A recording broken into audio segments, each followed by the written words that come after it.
ઠાકોરજી જેવા જ આપણા ભાઈ આમ આપણે બોલીએ ચાલીએ.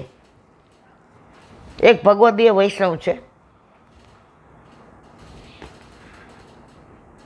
92 કે 98 વર્ષના, મને બહુ ખબર નહીં, 98ના. પણ ઠાકોરજીને એને જોઈને તો ઠાકોરજી યાદ આવે આપણને. હવે તો કદાચ પહોંચી ગયા હશે રાજકોટમાં. અમને આમ બહુ ક્યાંય મોકલે ગમે નહીં, પણ પછી તો પરણીને અહીંયા આવીને ત્યાં ગયું ને તો મને એ બા પાસે જવાનું મન થાય. હવે દૂર ઘણા રહીએ તો તમે હો તો આપણે જઈએ.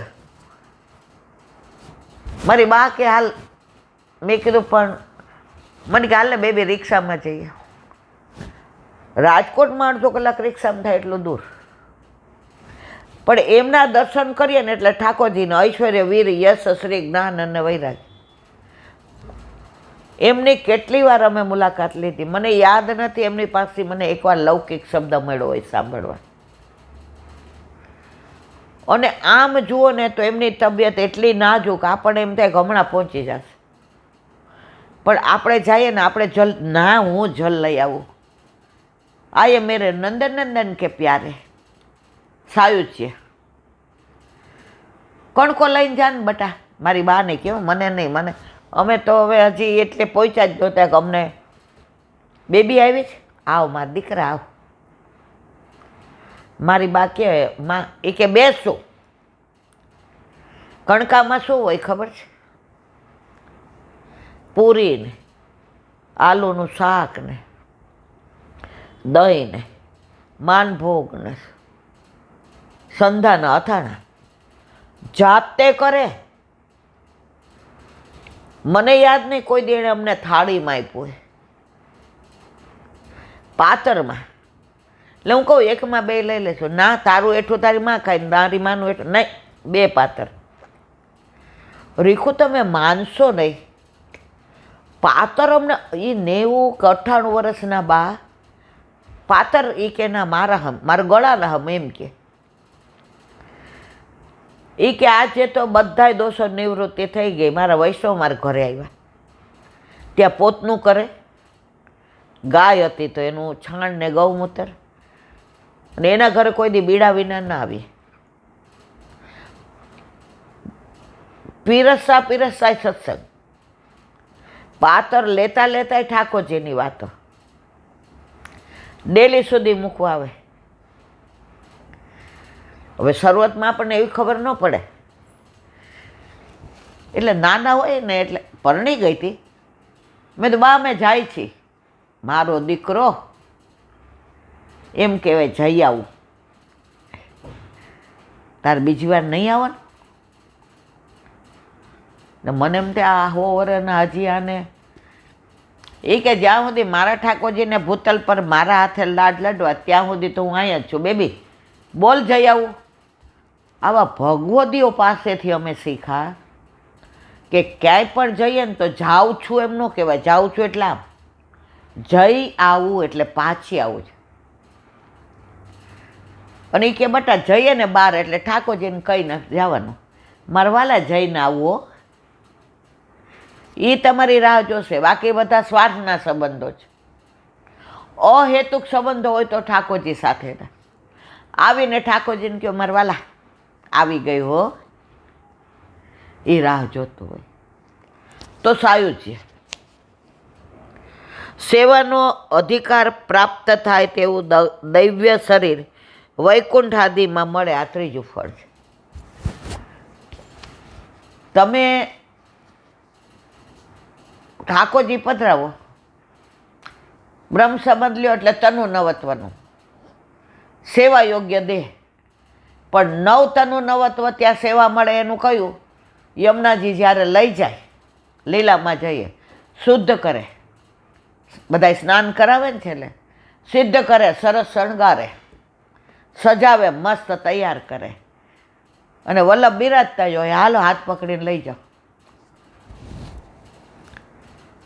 ઘણા ભગવદીઓ એવા છે, ચંદ્ર સરોવર પર ગુસાઈજીના વિપ્રયોગના બેઠકજી છે. પછી દ્રઢઈને ચંદન કેરાનો ચોતરો છે. તો ત્યાં બેઠા બેઠા કહે, સુરદાસજીને લેવા છેલ્લે ગુસાઈજી આવ્યા હતા. અમે તો કાંઈ એના રજની રજ જેટલી નથી ભક્તિ, પણ મારા વાલા તો એ મનોરથ એવું થાય કે ગુસાઈજીનો વંશ ભૂતલ પર બિરાજે છે, તો છેલ્લે અમને એના દર્શન થાય વલ્લભકુળના. કારણ કે સુરદાસજીને છેલ્લે કોના દર્શન થયા હતા? ગુસાઈજીના. તો આ બધું વલ્લભ આપણને જો હરિરાયજી હોય કે કે ગોકુળનાથજી હોય, દ્વારકેશજી હોય, પુરુષોત્તમ, એટલા બધા ગ્રંથો છે કે 84 લક્ષ યોનિમાં આપણે મનુષ્ય જન્મ મળે, સત્સંગ કરીએ ને તો ઓછા પડે. પણ વલ્લભે કૃપા કરી છે, જેટલું કરાવે એટલું કરવાનું. બોલો વલ્લભા શ્રી વલ્લભાધીશ કી. સુબોધિનીજીનું પાન વલ્લભ કરાવે તો થાય, અને સ્પર્શ કરવો આપણા બસની વાત નથી. પ્રથમ સ્કંદ ત્રીજો ભાગ, ભાગવતનું પ્રાગટ્યનું વિવેચન થાય છે. હવે આગળ. તસ્મિત સ્વ આશ્રમે વ્યાસો બદ્રી સંડ મંડિતે આસીનોપ સ્પૃશ્ય મન પ્રણિદધૌ સ્વયં. અર્થ: બોરડીના વૃક્ષોથી શોભતા એવા, આ જે ચણી બોર આવે ને એની વાત છે. બોરડીના વૃક્ષોથી શોભતા એવા પોતાના આશ્રમમાં બેઠેલા વ્યાસીએ જળનું આચમન કરી સમાધિમાં મનને સ્થિર કર્યું. હવે સમાધિમાં બેઠા કે જે લીલાના દર્શન થાય. હવે એ જ મારે પુરાણ લખવું છે. હવે મારા પ્રભુ સિવાય બીજું કાંઈ નહીં. ઘણું બધું કર્યું, ઘણું લખ્યું, પણ મારા મનને સંતોષ ન થયો, ઉલટાની વ્યગ્રતા થઈ. આજે આપણે ક્યાંય જઈએ અને બીજા ધર્મનું પ્રવચન ચાલતું હોય અને આપણને એમ કહે કે આવો થોડું અમારા ધર્મનું બોલો. આપણે બોલી શકીએ? તમારા ધર્મનું બોલો, ના, એ બીજાને સંભળાવી ના શકીએ. તો વ્યાસજીને હવે જે સમાધિમાં દર્શન થયા એનું જ વર્ણન આખું ભાગવતની અંદર છે. એટલે બધું ઓથેન્ટિક છે, કોઈ કપળ કલ્પિત એક શબ્દ પણ નથી. સુબોધિનીજી, સ્વ આશ્રમે, પોતાના આશ્રમમાં બીજાના સ્થાનમાં માણસ પરાધીન હોય છે. એટલે વ્યાસજી પોતાના જ આશ્રમમાં હોવાથી સ્વતંત્ર, નિર્ભય અને પ્રસન્નચિત્ત હતા. આપણે ક્યાંય બીજે ગયા હોય ને તો સત્સંગમાં આટલા કમ્ફર્ટેબલ ના રહીએ. આમ જોવું પડે કે સારું આ અન્ય માર્ગી હશે, આને ગળામાં કંઠી નથી, આમને ગમતું નથી.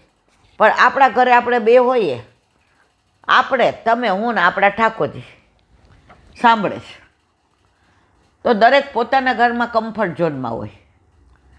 આપણે 5 સ્ટાર હોટલમાં અમેરિકામાં રહ્યા, 2-3 દિવસ શું કહે, હાલો ને હવે ઘરે. કાં કમ્ફર્ટ ક્યાં રહ્યો? તમે તમારા ઘરે જ રહ્યો. એમ વ્યાસજી પોતાના આશ્રમમાં જ કમ્ફર્ટ છે. વ્યાસપદથી બતાવ્યું કે પોતે અધિકારી હતા. એમને સમાધિમાં દર્શન આપે, આપણે હમણાં બેસો જોઈએ, વિચાર આવે આણે આમ કર્યું, આણે આમ કર્યું. એટલે આ તો જે ભગવાનનો અવતાર છે, જ્ઞાન અવતાર, એની વાત છે. બદરી ખંડ મંડિતે એવો પાઠ ભેદ પણ છે. બોરડી અમૃતનું શાન છે અને તેથી પરમાનંદ આપનારું છે.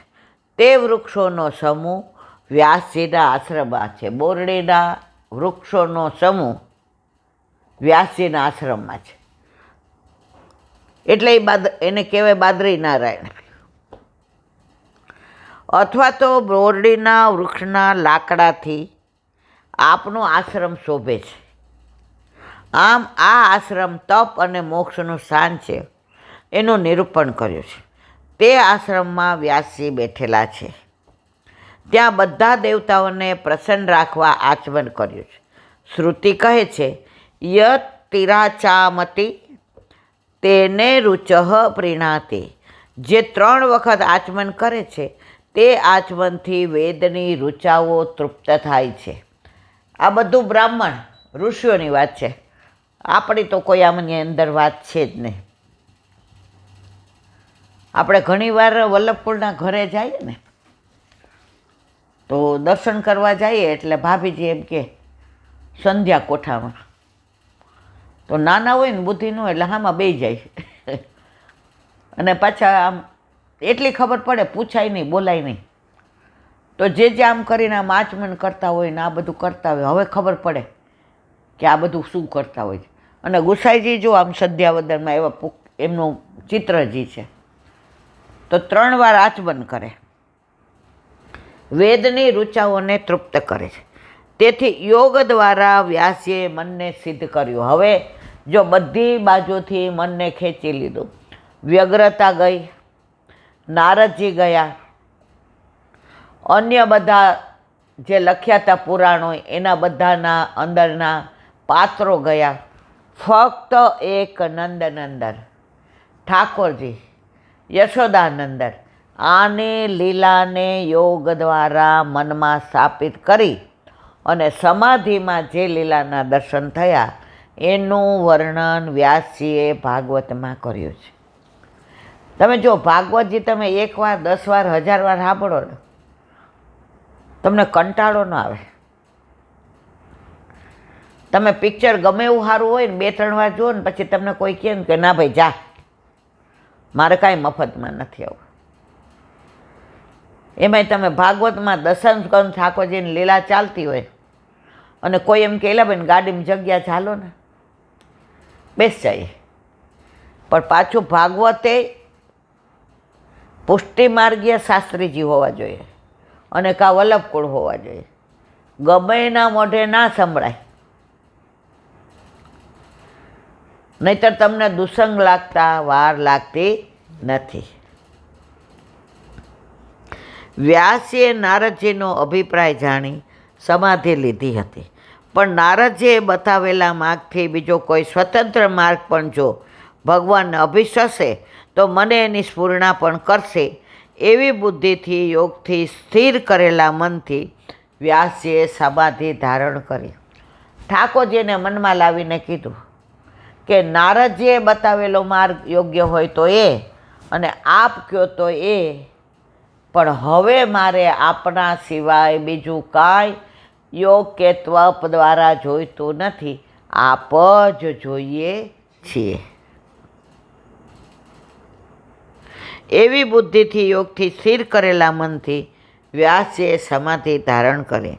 ત્યારે ભાગવતના વર્ણનીય પદાર્થ સ્ફુરિત થયા માટે એનું વર્ણન કરવા માટે પદાર્થોના આધારરૂપ મનનું પહેલાં વર્ણન કરે છે. બોલો વલ્લભાધીશ કી. શ્રીમદ ભાગવત. અને મારા ગુરુદેવને ઓ બાપા. પ્રણામ કરું છું. चंद्र सरोवर पे सूरदास जी के द्वार पे मेरा दंडवत प्रणाम. सूर्य कुंड पे परमानंदास जी के द्वार पे मेरा दंडवत प्रणाम. जमुनावता पे संकर्षण कुंड पे कुंभनदास जी के द्वार पे मेरा दंडवत प्रणाम. बिच्छू कुंड पे कृष्णदास जी के द्वार पे मेरा दंडवत प्रणाम. कदम खंडी पे गोविंद स्वामी के द्वार पे मेरा दंडवत प्रणाम. अप्सरा कुंड पे चित्त स्वामी के द्वार पे मेरा दंडवत प्रणाम.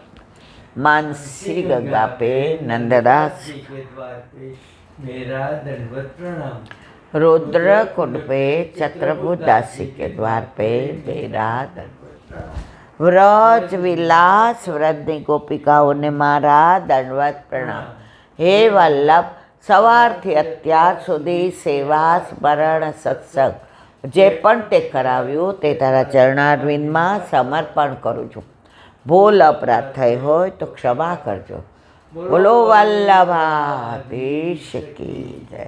દ્રઢયના ચરણના કે ભરોસો દ્રઢઈના ચરણ કેરો શ્રી વલ્લભનક ચંદ્ર છટાબીન સબ જુગ માય અંધેરો ભરોસો દ્રઢઈના ચરણ કેરો સાધના કલી મેં જાસોય નિવેરો સુર કા કહે દ્વિવિધ આંધરો વિના મોલ કો ચેરો ભરોસો દ્રઢઈના ચરણ દ્રઢઈના ચરણ દ્રઢઈના ચરણ કેરો. શ્રી વલ્લભાધીશ કી જય. આજનો આ સત્સંગ મારા વલ્લભના ચરણારવિંદમાં સમર્પણ કરું છું. ભૂલ અપરાધ થઈ હોય તો ક્ષમા કરજો. આ મારા વલ્લભની વાણી અને ભૂલ હોય મારી. બોલો વલ્લભાધીશ કી જય. રથયાત્રાના સર્વે વૈષ્ણવને જાજા કરીને જય શ્રી કૃષ્ણ. જય શ્રી કૃષ્ણ.